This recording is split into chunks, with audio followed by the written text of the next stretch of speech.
नमस्कार, मैं Gitanjali Verma, assistant professor drawing and painting SMM government girls college Bhilwara.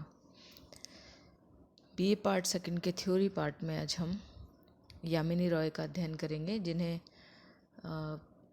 लोक कला को आधुनिक रूप में प्रस्तुत करने का श्रेय जाता है। आपने भारतीय कला में लोक कला का एक विशेष स्थान बनाया, जो कि आधुनिकता के साथ गहराई से जुड़ गई थी। आप समकालीन कला को आधुनिक परिवेश में भारतीय बनाए रखने का श्रेय लेते हैं, जिन्हें लोक कला को अपना मूल आधार बनाकर उसमें आधुनिकता की सांस फूंक दी। आरंभ में आपने पोर्ट्रेट पेंटिंग से कला साधना की शुरुआत की, किंतु बाद में बंगाल की ग्रामीण लोक कला की ओर आपका ध्यान आकृष्ट हुआ।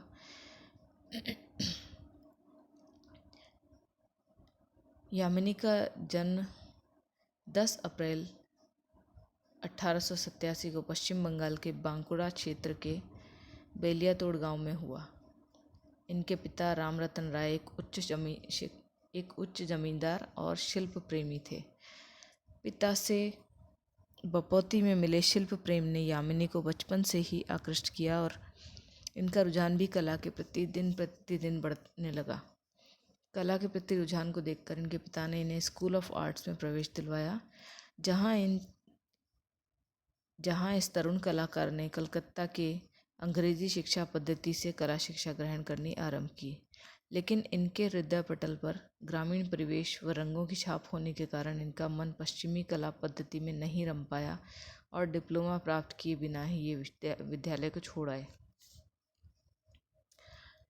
यामिनी बाबू कला के क्षेत्र में वही काम करना चाहते थे जिसमें सृजनात्मक सुख की प्राप्ति हो व माध्यम की स्वतंत्रता मिले। इन्हें बंधना किसी तरह से पसंद नहीं था। प्रारंभ में आपने पोर्ट्रेट पेंटिंग की दुकान खोल ली, लेकिन नकल उतारने की प्रवृत्ति से उन्हें लगाव नहीं था। इसलिए उन्होंने परंपरावादी कला को सीखा तथा इसे ही अपनी आजीविका का सहारा बनाया।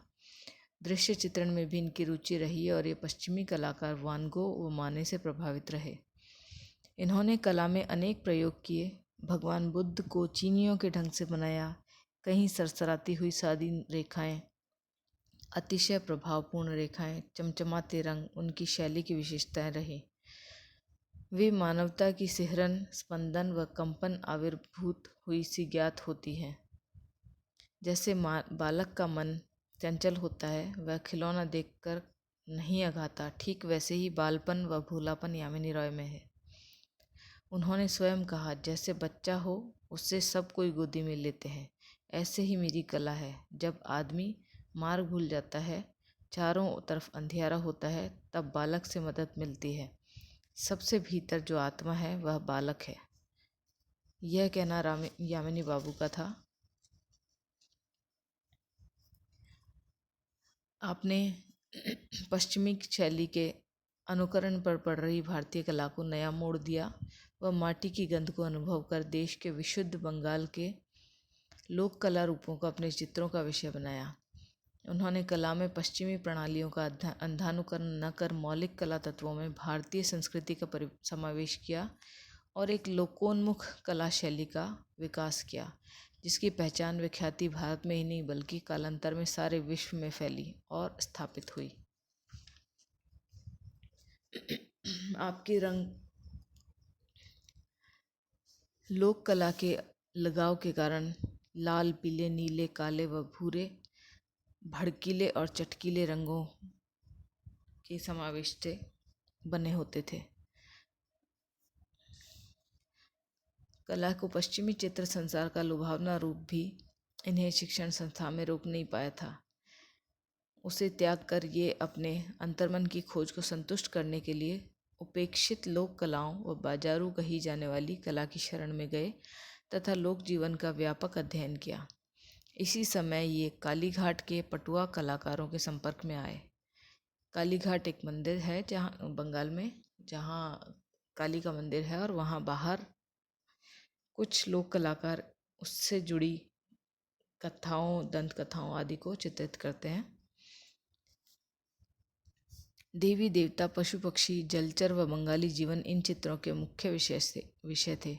उन्होंने कला का आधार बनाकर अपनी नई लोक शैली विकसित की तथा अभिप्रायों व रूपों को ग्रहण कर उसे नवीन चित्रात्मक शैली में पिरोया।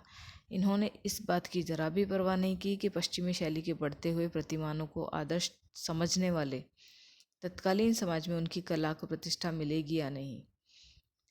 अर्थात वे बिना डरे इस शैली को लेकर के चित्रण करने लगे।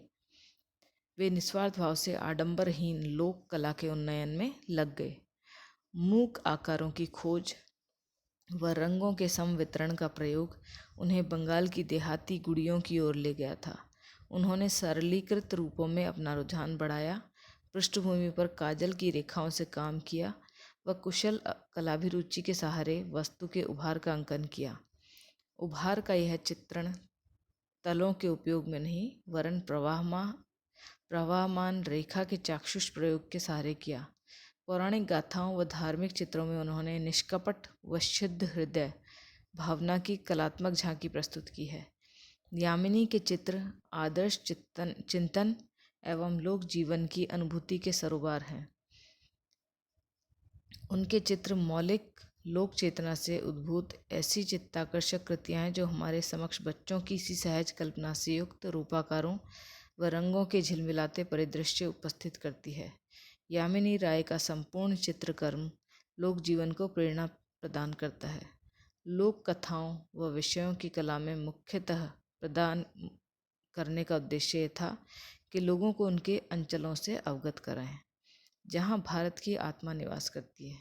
यही उद्देश्य यामिनी बाबू के चित्रों का था कि वे आम जनता के भावों को आम जनता तक पहुँचाएं और उसे प्रदर्शित करें।